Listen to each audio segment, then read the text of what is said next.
Chers téléspectateurs, bonsoir. Pour se prémunir du coronavirus, vaccinez-vous et appliquez les gestes barrières. Le monde subit depuis plusieurs semaines une troisième vague du Covid-19. Le continent africain, qui a été relativement épargné par la première et la deuxième vague, est particulièrement touché. La Mauritanie n'a pas été épargnée. Les tests anti-Covid effectués au cours des dernières semaines montrent une présence significative du variant Delta dans le pays. Notre Zoom, ce soir, sera consacré à la situation du pays face à cette vague. Nous allons, avec mes invités, faire un état des lieux, voir les stratégies et moyens mis en œuvre pour faire face à cette situation.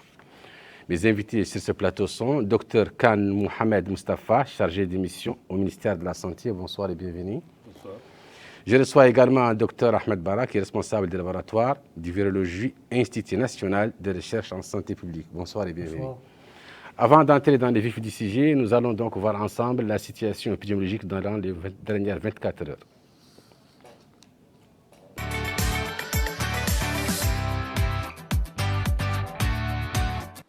La situation épidémiologique de la pandémie Covid-19, durant les dernières 24 heures, 253 nouveaux cas positifs ont été enregistrés, dont 9 cas contacts et 244 cas communautaires.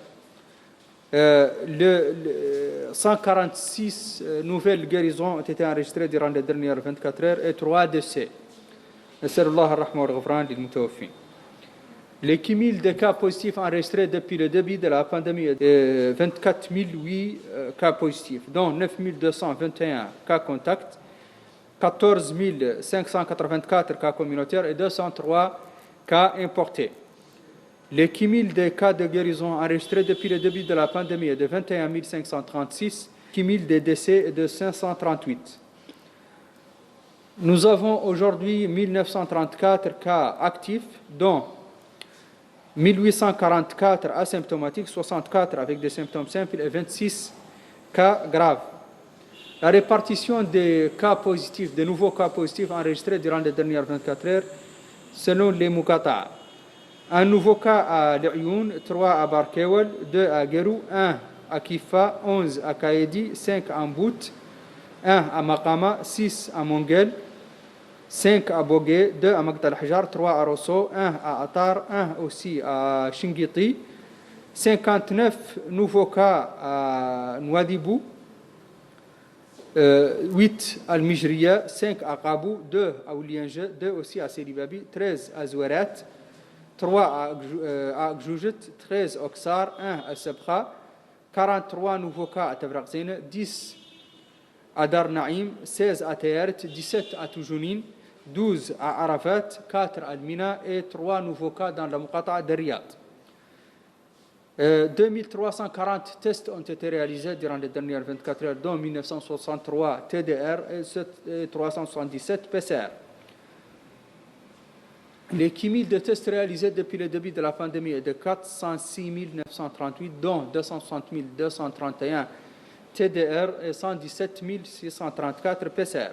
Les nouvelles hospitalisations enregistrées durant les dernières 24 heures sont au nombre de 18, dont 14 avec situation simple et 4 avec situation grave. 3 sorties d'hôpital ont été enregistrées durant les dernières 24 heures. La répartition des malades hospitalisés dans les hôpitaux du pays, 10 dans le centre hospitalier de Nouadhibou, dont 2 graves, 2 dans le centre hospitalier de Kifa, 3 dans le centre hospitalier de Rosso, 5 dans le centre hospitalier de Boutilimit, 2 dans le centre hospitalier d'Atar, 3 dans le centre hospitalier de Zouarat, 1 dans le centre hospitalier de Kaïdi et 1 aussi dans le centre hospitalier de Tijikja. 9 dans le centre national de cardiologie, 33 dans le centre hospitalier national, dont 7 graves, 6 dans le centre hospitalier de l'Amitié, dont 2 graves, 15 dans le centre hospitalier Cheikh Zayed, dont 10 graves. Au total, 90 malades hospitalisés, dont 26 graves.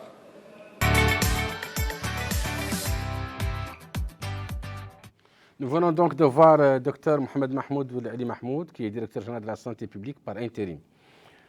Les chiffres du ministère de la Santé indiquent depuis quelques jours une hausse de nouvelles contaminations de Covid-19.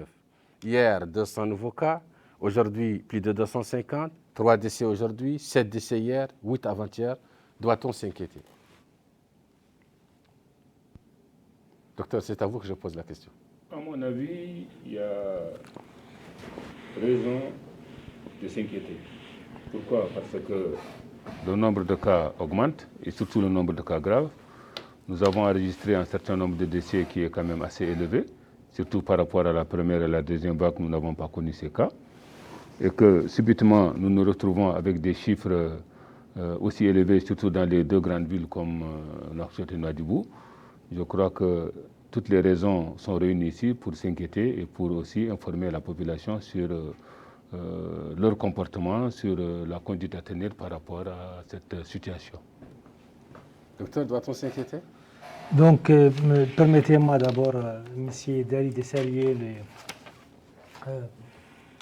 citoyens et de partager un certain nombre d'informations que je juge utiles pour leur culture par rapport à cette maladie.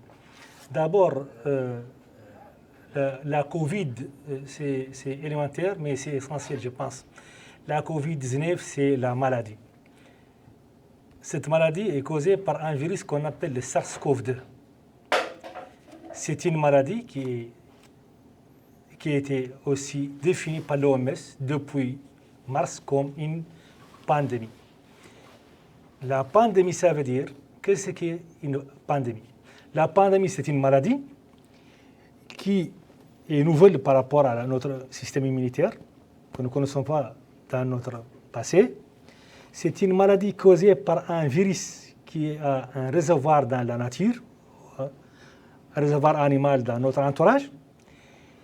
Troisième caractéristique, c'est une maladie aussi causée par un pathogène qui efface la barrière d'espèce. Je vais un peu parler de termes techniques, mais c'est utile pour que l'ensemble de nos citoyens partagent les mêmes éléments d'information.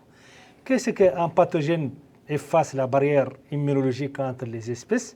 Souvent, un pathogène est propre à une espèce. L'homme est contaminé par les pathogènes qui contaminent l'homme.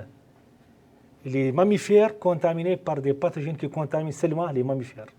Les oiseaux contaminent exclusivement par des pathogènes des oiseaux. Si on a un pathogène qui peut effacer la barrière, contamine à la fois l'homme et des autres espèces, on appelle cet pathogène un pathogène qui efface la barrière d'espèce. Quatrième caractéristique, un pathogène qui a une certaine élasticité immunologique. Élasticité veut dire quoi? Veut dire qui varie au cours du temps, qui peut changer si on met une pression sur ce pathogène par des médicaments, par vaccin, il change de forme pour survivre. Donc, si on réunit l'ensemble de ces caractéristiques, on parle d'une pandémie. Donc, la Covid-19, c'est une pandémie. C'est ça, la pandémie. La pandémie aussi, il y a un autre aspect, c'est l'aspect mondial. Elle touche les continents, les 5 continents en même temps, avec les dégâts que vous avez constatés même dans votre pays. Deuxième chose, ici, élément à partager aussi, que nous constatons depuis, comme M. Dalia vient de dire, et le directeur de l'EDS, une augmentation des cas positifs, des cas Covid positifs. Ça veut dire des cas diagnostiqués positifs par des tests de diagnostic. On peut interpréter cette situation par plusieurs interprétations. On peut dire qu'il y a les variants Delta, on peut dire que... Mais l'interprétation la plus logique et la plus simple, que notre population a vraiment délaissé ou lâché ce qu'on appelle les mesures de prévention, les mesures barrières. Cette rupture, non-observance ou non-observation de ces mesures explique largement notre situation aujourd'hui. Pour revenir à votre question, cette rupture aussi interpelle tout le monde à cette situation grave. Cette situation grave, et le premier responsable, c'est notre comportement. On peut interpréter, on peut dire, il y a les variants, il y a tel, mais les plus simples, l'interprétation la plus simple, légitime et logique aussi, nous sommes responsables de ce qui se passe chez nous. Car l'observation, l'observance de ces mesures. Tout le monde sait que dans les marchés, dans les écoles, dans le transport public, tout le monde voit ce qui se passe chez nous actuellement. Donc, j'insiste sur, comme vous avez écouté tout à l'heure, les mesures, la prévention et la prévention. Vaut mieux prévenir que guérir. Docteur Bara vient d'évoquer le relâchement qu'il y a eu. Comment expliquez-vous ce relâchement? Bon, vous savez, l'homme en général, il subit, en général, il maximise son rendement sur la contrainte. Donc, comme il a dit au début, nous avons vécu une situation où il n'y avait pas beaucoup de cas, mais ça c'était valable pour une bonne partie de l'Afrique. Mais au niveau de la deuxième vague aussi, on avait vu une certaine progression. Mais maintenant, la chose quand même, elle est très claire, c'est que le nombre de cas a augmenté de manière significative, le nombre de cas graves a augmenté de manière significative et le nombre de décès aussi a augmenté de manière significative. Bon, ça, comme il l'a dit, c'est dû au fait qu'à un certain moment, il y a eu un relâchement sur certains comportements. D'abord, il y a eu quand même l'ouverture, il y a la reprise d'abord du transport à l'intérieur entre les régions qui a repris. Il y a eu l'ouverture des frontières, il y a eu le déplacement des populations de l'étranger vers la Mauritanie. Et ensuite, à l'intérieur de la Mauritanie, il y a eu beaucoup de comportements qui ont évolué, c'est-à-dire les mesures barrières qui étaient maintenues au début sous la rigueur, les gens ont commencé à lâcher, c'est-à-dire le port du masque n'est plus systématique. Dans les véhicules de transport en commun, les gens s'entassent et sans mesure de précaution. Les gens se regroupent dans des manifestations sociales comme les baptêmes, comme les mariages, comme les enterrements. Et aussi, il y a eu le fait que les écoles ont repris. D'abord, l'école fondamentale, l'école secondaire, les universités. Donc tout ça a constitué un terreau qui fait que la propagation du virus a été plus facile. D'autant plus que, comme il dit, il y a eu des variants. Bon, le variant, c'est quoi? C'est une mutation du virus. Il devient plus virulent. Donc, étant plus virulent, c'est sûr qu'il va faire plus de dégâts au niveau de la communauté. Il y a le fait aussi que nous n'avons pas atteint un seuil de vaccination de la population qui nous donne une certaine immunité globale. Donc là aussi, ce qu'il faut, c'est que les populations doivent se faire vacciner parce que c'est la seule issue. D'abord, en se vaccinant, non seulement on se protège contre le virus, mais si toutefois encore on est touché par ce virus, on peut développer la maladie, mais de manière atténuée ou très souvent même sans s'en apercevoir. Donc ça, c'est des choses quand même qu'il faut rappeler aux communautés et qui sont fondamentales dans la lutte d'une pandémie comme le coronavirus. L'occasion de parler de la vaccination. Docteur Bara, on parle du nouveau variant. C'est quoi ce nouveau variant? Donc, avant de revenir sur les variants, je veux juste seconder mon collègue docteur pour renforcer par rapport à l'explication probable de ces phénomènes, mais il y a aussi une autre dimension qui est essentielle et qui est aussi efficace, un déterminant majeur dans tout ce qui est relâchement, c'est les rumeurs. Tout ce qui est rumeurs. Et les gens qui véhiculent des rumeurs à travers les médias, à travers les réseaux sociaux, les WhatsApp. Et la plupart du temps, on reçoit des questions que la Covid n'existe pas, c'est une maladie fabriquée, ce qu'ils nous donnent comme information, c'est pour empêcher les gens de vivre, c'est pour empêcher les gens de... Donc, les gens qui véhiculent ce type de messages et qui véhiculent aussi des messages négatifs qui ne renforcent pas les mesures barrières, qui ne renforcent pas les mesures qui sont entreprises par les gouvernements. Aussi, à travers votre plateau, j'invite tous les citoyens mauritaniens d'être positifs, de ne véhiculer qu'un message positif. Si je reçois quelque chose de négatif ou quelque chose qui est contre les mesures ou qui met en cause ce qu'on est en train de mettre ensemble, il arrête. Il ne fait pas passer ce message à travers son téléphone ou à travers ses réseaux. C'est essentiel. C'est un élément essentiel. Les rumeurs tellement néfastes, c'est un comportement néfaste et c'est un comportement aussi qui détruit, qui nuire à tous ceux qu'on est en train de construire ensemble pour lutter contre cette pandémie qui demande l'effort de tout le monde. Tout le monde est appelé, tout le monde est invité et tout le monde peut aussi contribuer à lutter contre cette pandémie, chacun à partir de son poste. Même chacun peut arrêter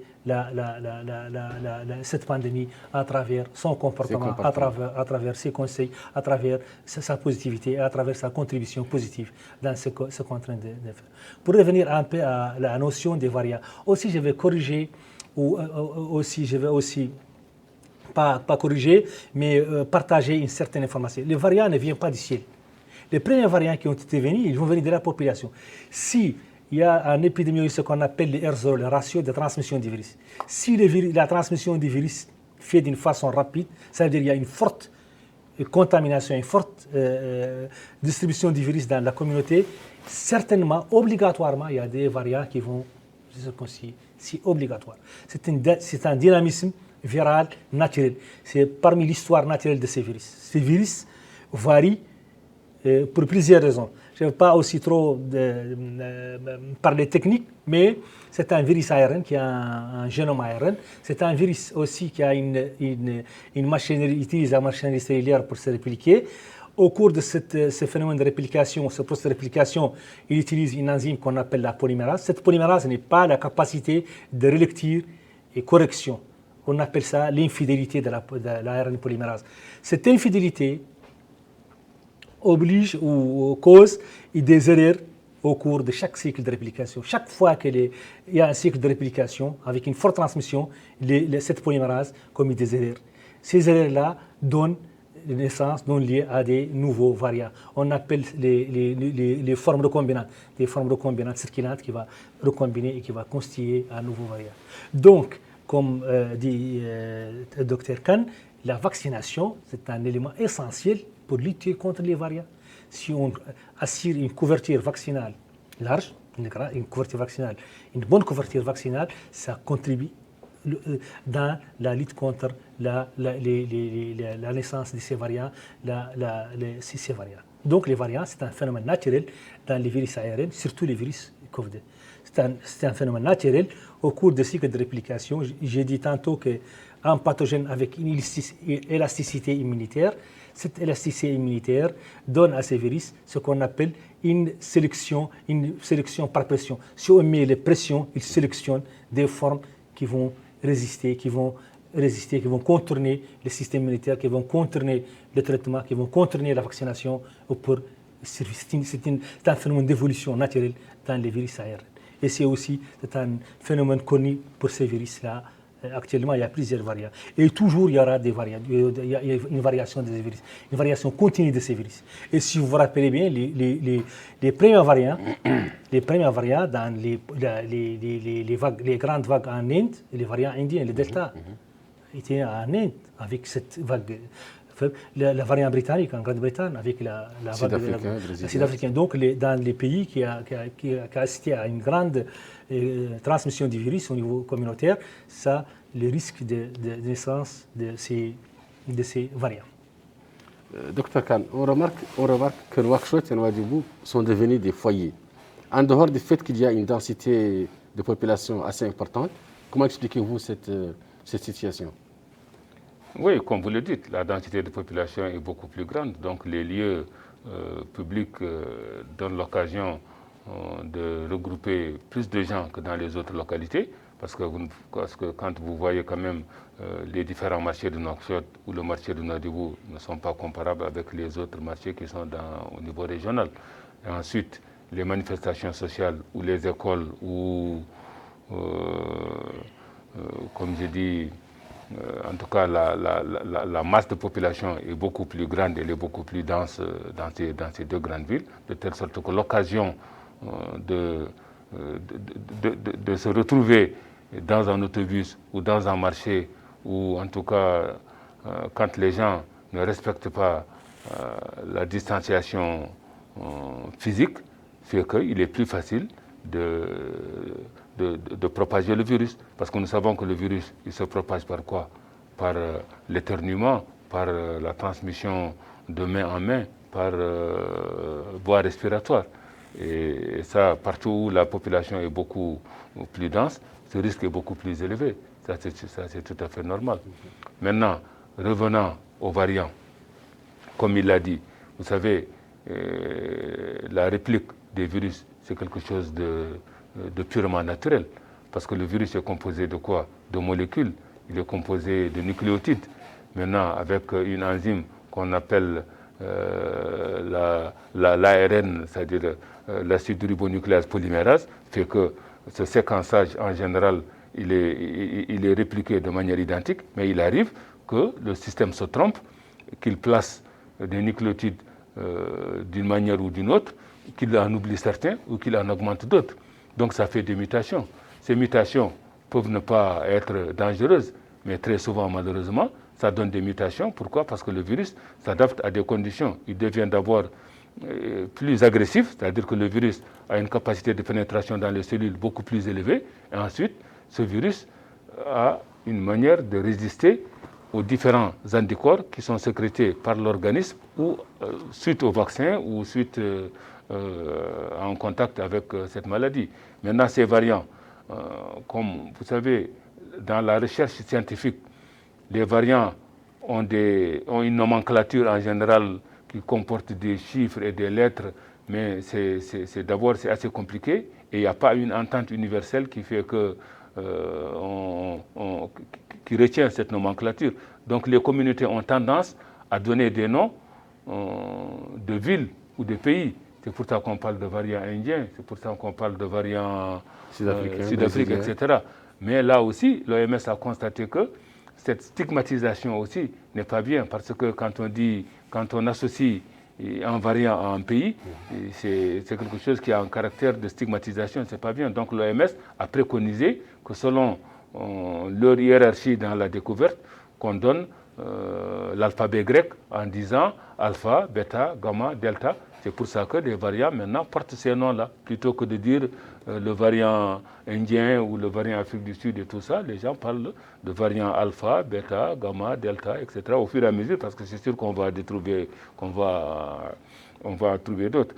Mais ce qu'il faut savoir, c'est que les variants, il y a certains qui ils deviennent en tout cas plus dangereux. Pourquoi? Parce que quand on voit la charge virale de ce variant-là, il est beaucoup plus élevé que la charge virale par rapport au premier variant que nous avons connu. Ça, c'est d'une part. Ce qui fait que non seulement on tombe malade plus facilement, mais la maladie est plus grave et même la dynamique que cette transformation, que cette maladie prend, elle est beaucoup plus élevée avec les variants dont on vient de parler.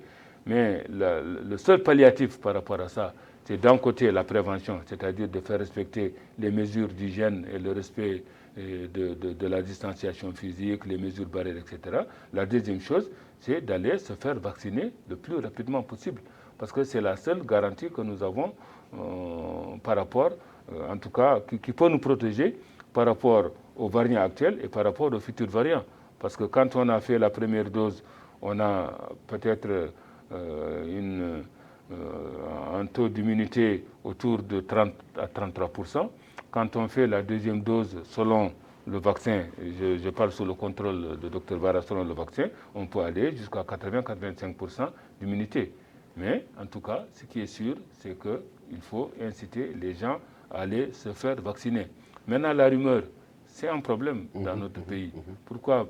Parce que la rumeur, c'est un problème. Vous savez, il y a 10 ans, il y a 20 ans, il y a 30 ans, quand une rumeur doit quitter d'un endroit pour arriver à Néma, ça pouvait prendre des mois. Maintenant, la rumeur, elle va à la vitesse de la lumière, parce que chaque individu a 2 ou 3 téléphones dans sa poche. Dans une famille, il pouvait enregistrer une dizaine de téléphones portables. Les réseaux sociaux, donc les gens véhiculent, et on a constaté que la mauvaise information circule encore mieux et beaucoup plus vite. Et malheureusement, les gens n'ont pas le niveau d'instruction qui fait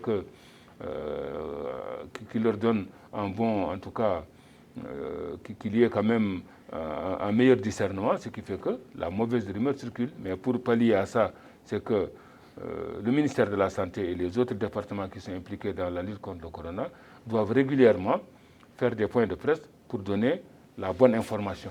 Parce que quand il n'y a pas la bonne information, la mauvaise information s'installe, elle circule très vite et les gens paniquent. Donc il faut régulièrement donner la bonne information, mais aussi trouver le moyen de lutter contre l'intoxication qui est due, en tout cas, à la mauvaise rumeur. Mais nous devons évoluer aussi vers des systèmes pour sanctionner ceux qui sont à l'origine de la mauvaise rumeur. Parce que ça sape l'action de l'État, ça sape l'action de tout le monde, parce que tout ce que l'État fait pour protéger les communautés, si un seul individu peut détruire ça en donnant une mauvaise rumeur, en disant que quand on est vacciné, qu'il y a eu des gens qui sont morts ici parce qu'on les a vaccinés aujourd'hui, qu'il y a eu d'autres qui ont eu ça parce qu'on les a vaccinés là-bas. Donc on doit aussi trouver le moyen de rechercher les gens qui génèrent ce genre de rumeurs, parce que c'est contre-productif. C'est contre-productif. Docteur Vara, une question toute bête, le vaccin. Qu'est-ce que c'est? Donc, juste avant de parler de la vaccination, je vais seconder concernant les variants. Point de vue clinique, actuellement, il y a beaucoup de variants. Il y a beaucoup de variants. On classe les variants en 3 catégories. On parle des variants préoccupants, les variants à suivre et les variants à évaluer. Donc, la communauté internationale maintenant partage les variants en 3 grandes catégories. C'est des variants préoccupants qui constituent, par exemple, le Delta, par exemple, qui est connu maintenant par certaines caractéristiques de virulence, de pathogénicité, de pouvoir pathogène, etc. Il y a aussi des variants aussi à suivre, on n'a pas encore beaucoup d'informations, il y a beaucoup d'incertitudes dans le vaccin. Et il y a une 3e catégorie des variants maintenant dans la phase d'évaluation. On évalue maintenant. Donc, les variants, c'est un phénomène tout à fait naturel, mais le message essentiel, ce qui est essentiel maintenant, comme dit le docteur, c'est les barrières, l'observation des barrières, l'observance et la vaccination. Deuxième remarque concernant Nouadhibou. Pourquoi Nouakchott et Nouadhibou? Moi, je pense personnellement qu'à Nouakchott et Nouadhibou, il y a des aéroports. Et l'aéroport de Nouadhibou a repris avec des vols au niveau international. Donc je pense que aussi les frontières, sur tous les points d'entrée des pays, toujours constituent un endroit qu'on doit les bien surveiller. Je pense que la surveillance actuellement, qui a été maintenant installée par le ministère de la Santé, obligeant chaque personne qui vient en Mauritanie d'avoir une attestation de PCR dans les 72 heures ou un test antigénique, c'est une bonne initiative.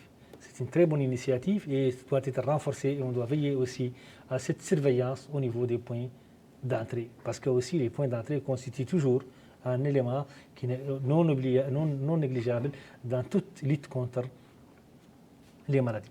Concernant les vaccins, actuellement, je ne veux pas trop parler de vaccins, il y a 14 vaccins actuellement sur le marché international. 14 vaccins. Je vais parler sommairement, il y a 2 vaccins qui ont un ARN messagère, je vais revenir si vous voulez sur ça. Il y a 4 vaccins en matériel génétique, il y a des vaccins protéiques, il y a des vaccins classiques qui ont le virus vivant atténué. Donc c'est des vaccins classiques. Donc les vaccins contre Covid, il y a 4 catégories.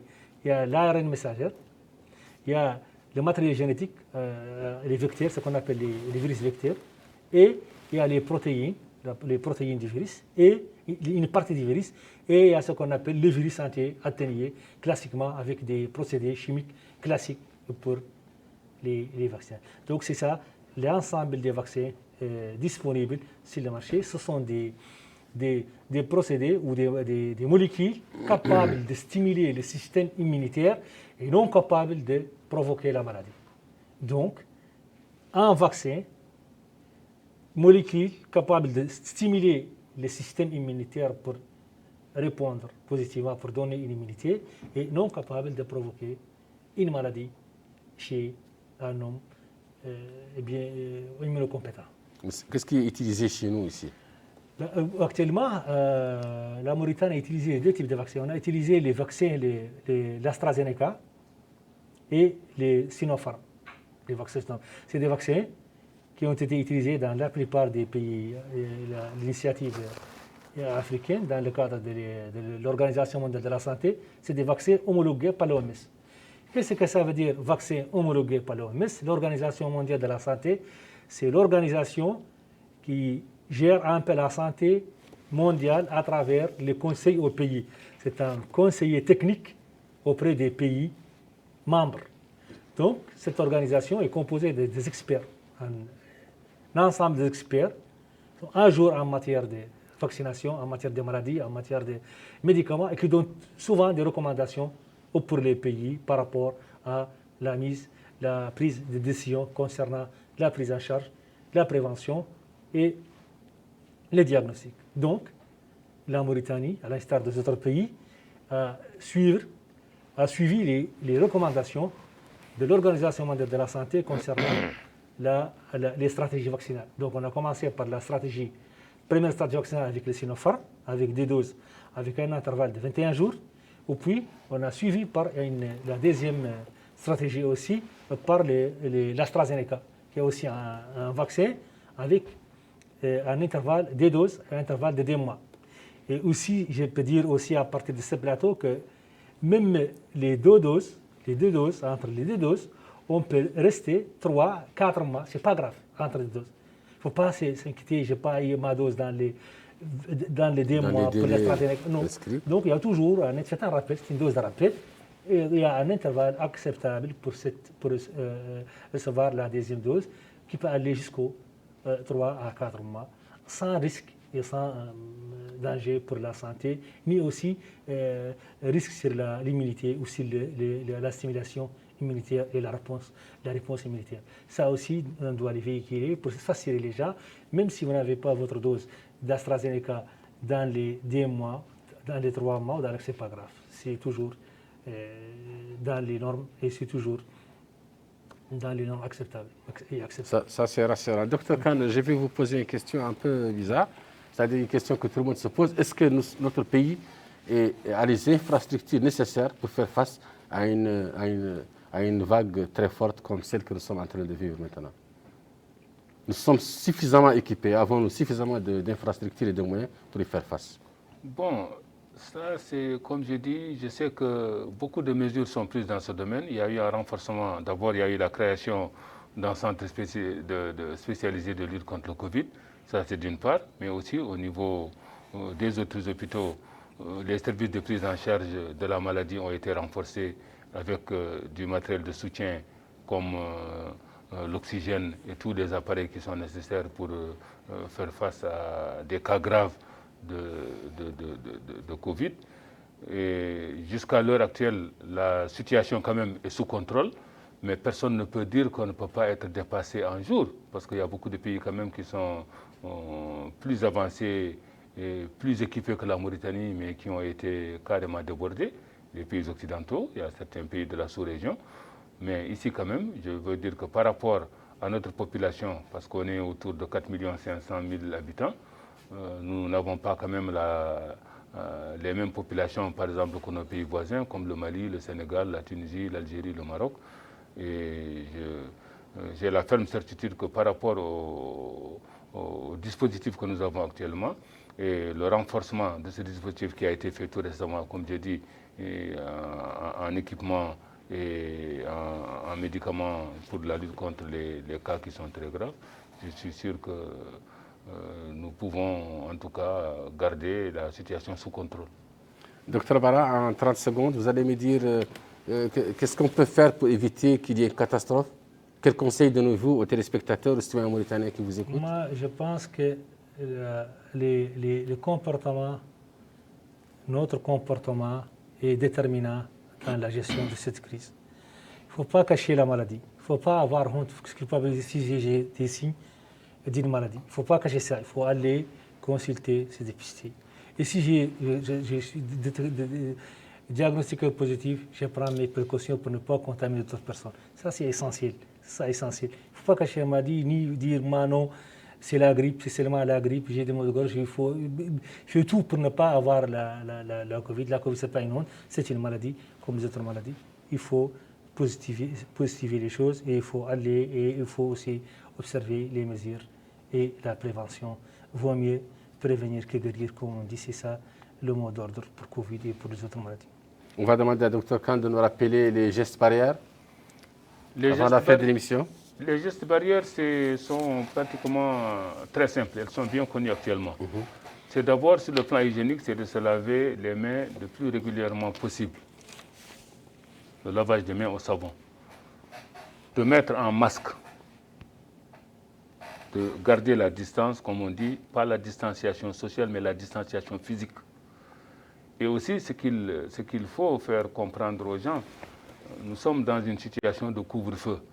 Mais vous savez, le couvre-feu par rapport à cette maladie, c'est comme certaines personnes qui sont sous régime. Quelqu'un vous dit que moi je suis sous régime, donc je ne mange pas le soir. Mais que toute la quantité qu'il pouvait manger en 24 heures, il la mange entre 8 heures du matin et midi. Donc il n'est pas sous régime. Il n'a pas diminué les apports, il n'a fait que les déplacer. Donc aussi, nous sommes dans le cadre du Covid. S'il y a le couvre-feu, que nous ne pouvons pas faire quelque chose la nuit, mais si dans la journée, nous ne gardons pas les mesures barrières, nous ne mettons pas le masque, nous ne lavons pas les mains, nous nous entassons dans les autobus, nous nous retrouvons dans les marchés, nous ne limitons pas nos déplacements, en ce moment, nous n'allons pas avoir le résultat escompté. Donc ce qu'il faut, c'est limiter les déplacements. C'est-à-dire que les citoyens ont un rôle aussi à jouer. Les citoyens ont un grand rôle à jouer parce que, comme j'ai dit, ça c'est d'abord un comportement positif individuel qu'il faut renforcer. Il faut systématiquement mettre le masque quand on sort.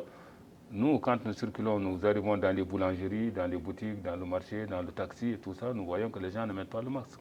Alors que le ministère de l'Intérieur doit faire de telle sorte que dans la rue, qu'on exige des gens à mettre le masque. Qu'on mette le masque. Et le masque, ce n'est pas forcément un produit manufacturé, mais c'est faire de telle sorte qu'en tout cas, qu'on ne puisse pas transmettre, comme je dis, éternuer, contaminer les gens et autres. La deuxième chose, c'est de garder la distance quand on vient dans un lieu public, c'est de garder la distance entre les individus. De combien la distance? 1 mètre, c'est environ 1 mètre. Un peu plus, un peu moins, mais en tout cas, c'est environ 1 mètre. Et aussi, les marchés, éviter, comme je dis, parce qu'il y a des marchés qui sont très engorgés, les gens s'entachent, à la limite, ils se frottent.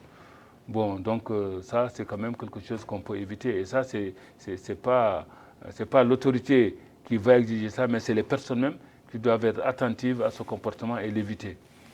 Le reste, c'est les déplacements inutiles. Et comme j'ai dit, se faire vacciner quand on est en âge où on doit se faire vacciner, garder les mesures. C'est à partir de quel âge qu'il faut se vacciner? Bon, au début, d'abord, c'était à partir de 65 ans. Ça a été descendu jusqu'à 40 ans. Les dernières campagnes qui ont été faites, on a vacciné pratiquement l'ensemble du personnel de santé. On a vacciné les corps organisés comme l'armée, la police, la gendarmerie et tout ça. Donc, ce qui fait que maintenant, le problème ne se pose plus. Dès à partir de 35 ans, 40 ans, il faut se faire vacciner. Maintenant, le vaccin aussi, il n'est pas disponible pour toute la population. Ça aussi, il faut le reconnaître. Donc, c'est pour ça que le ministère de la Santé, à chaque fois, fait un ciblage spécifique en fonction des vaccins que nous avons et en fonction du risque que les personnes qui doivent se faire vacciner. Donc, c'est par rapport à ça qu'on pondère et qu'on appelle les gens à se faire vacciner. C'est donc la fin de cette émission. Je rappelle qu'elle tournait autour de la Covid-19. J'avais comme invité Dr Khan Mohamed Mustafa, qui est chargé de mission au ministère de la Santé. Et j'avais aussi comme invité Dr Ahmed Barra, responsable du laboratoire de virologie Institut national de la recherche en santé publique, que je remercie au passage. Quant à vous, chers téléspectateurs, je vous rappelle que le coronavirus est bien là. Et pour se prémunir de cette pandémie, vaccinez-vous et appliquez les gestes barrières. Je vous retrouve bientôt sur une autre émission de Zoom Sur. En attendant, continuez de suivre les émissions d'El Mauritania. Bonsoir.